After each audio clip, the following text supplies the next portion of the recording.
त्या मूर्ती सगळ्या पाक स्वच्छ धुवून घेते मी दर गुरुवारी. आयतवारी गुरुवारी देवपूजा करायची स्वच्छ, आंघोळी करून ताजं पाणी आणून की देव धुवून घ्यायचं सगळं, मग पुजायचं. त्या मूर्त्या सगळ्या पाक अशा स्वच्छ घासून धुवून देवाच करताना सगळं स्वच्छ करायचं. देवाचा घोडा आरवाडीच्या राजाची मूर्ती आहे. पोट भरायचा मूर्त्यांचा.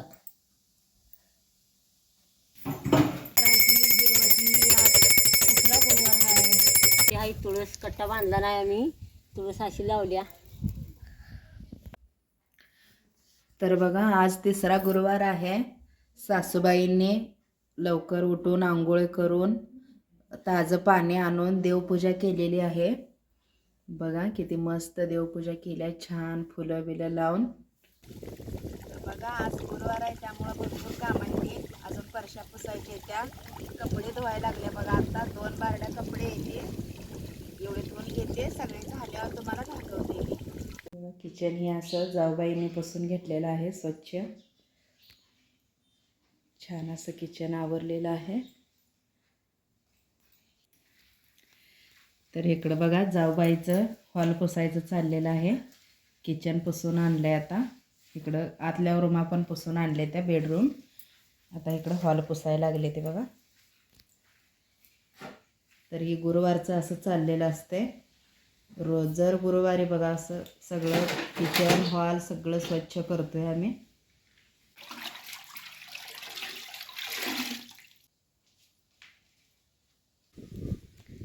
आणि इकडं बघा कपडे पण माझे सगळे धुवून झालेले आहेत. बघा असे तारावर वाळू घातलेत बघा, जाळीवर जाळी मारले बघा आमच्या समोर दाराच्या.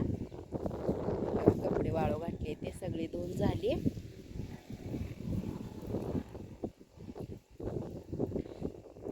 बघा ही रोजची बायकांची रुटीन काय बघा. रोज सकाळी काम असतेच, कपडे भांडी स्वयंपाक फरशा पुसायचं, किचन आवरायचं, मुलांना डबं करून बांधून आवरून शाळेला घालवायचं. सगळं रोज ही बायकांना काम असते बघा सकाळी. बघा ते आणि हिरवं तिकडे दिसतंय समोर, ते आमची शेती आहे बघा. तुम्हाला शेतीचा पण व्हिडिओ मी पाठवलाय, तुमच्याबरोबर शेअर केलेला आहे. तुम्ही बघू शकताय माझ्या चॅनलवर जाऊन. बघा ते पत्र्याचं शेड आहे, ते पण आमचंच आहे बघा. हे दिसतंय ती शेती आपलीच आहे बघा. 5 बाजूला असं हळदी कुंकू लाव्या, कळशीला लाव्या. तर बघा अशी पूजेची मांडणी करायची. 5 फळांच्या झाडांचं 5 ढापं घेऊन असं लावायचं. प्रत्येक फळांचं एक ढापा पाहिजे बघा. आमच्या रानातनं आणले ते. आमच्या रानात पण सगळे झाडं आहे ते फळांचे, तुम्हाला दाखवलंय मी व्हिडिओ बघा. आंबा, चिक्कू, पेरू, परत डाळिंबी हाय, सगळं आणले. 5 प्रकारचे आणले ते. आता हे नारळ आहे ती ठेवूया हळदी कुंकू लावून.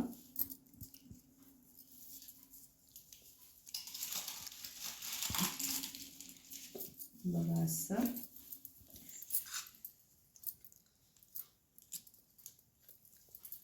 लक्ष्मीला हळदी कुंकू लावूया.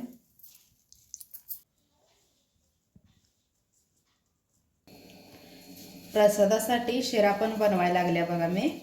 लक्ष्मीची पूजा मांडली, आता प्रसाद काय तर पाहिजे नैवेद्य, त्यामुळे जरा शिरा बनवा म्हणलं बघा.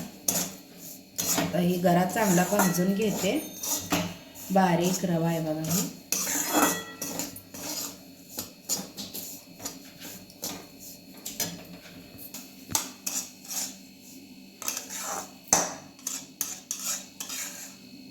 तर बघा आपला गरा चांगला भाजलेला आहे, आता लाल झालाय बघा. कलर कसा झालाय काढून घेते मी साईडला एका प्लेटमध्ये.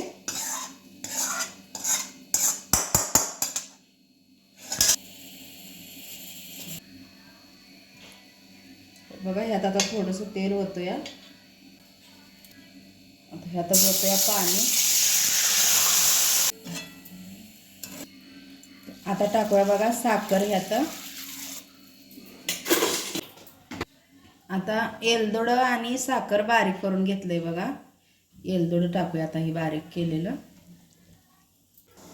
आता टाकूया बघा थोडासा कलर शिरा. आता चांगले उकळे आले बघा. साखर ही चांगली विरघळले. आता ही आपण गरा टाकून हलवून असं शिजवून घेऊ.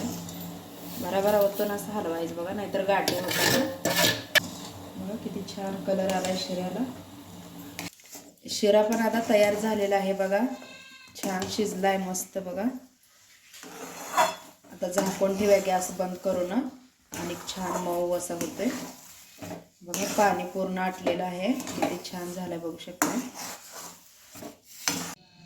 तर आता बघा पूजेची मांडणी सगळी झालेली आहे. अशी पूजा मांडली बघा.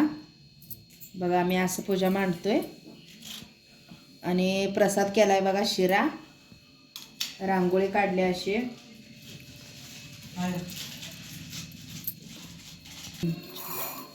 तर बघा आता पूजा मांडणी झालेली आहे. आता पूजा वाचायची. हळदी कुंकू लावते.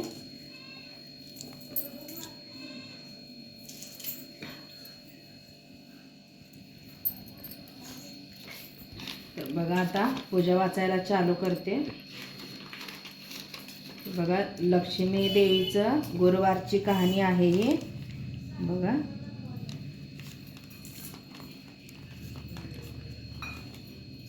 तर आता पूजेला सुरुवात करते. पूजेची मांडणी. घरातील पूजेची जागा स्वच्छ करून तिथे पाट किंवा चौरंग ठेवावा.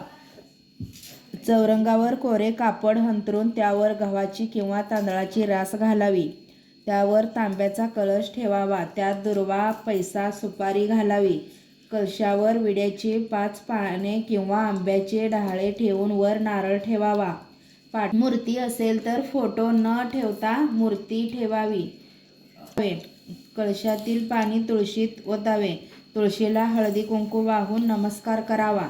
श्री लक्ष्मी देवीने पद्मापुरात सांगितले आहे हे की जो माझे व्रत नित्य नेमाने करील तो सदैव सुखी राहील. त्या वचनावर विश्वास ठेवा.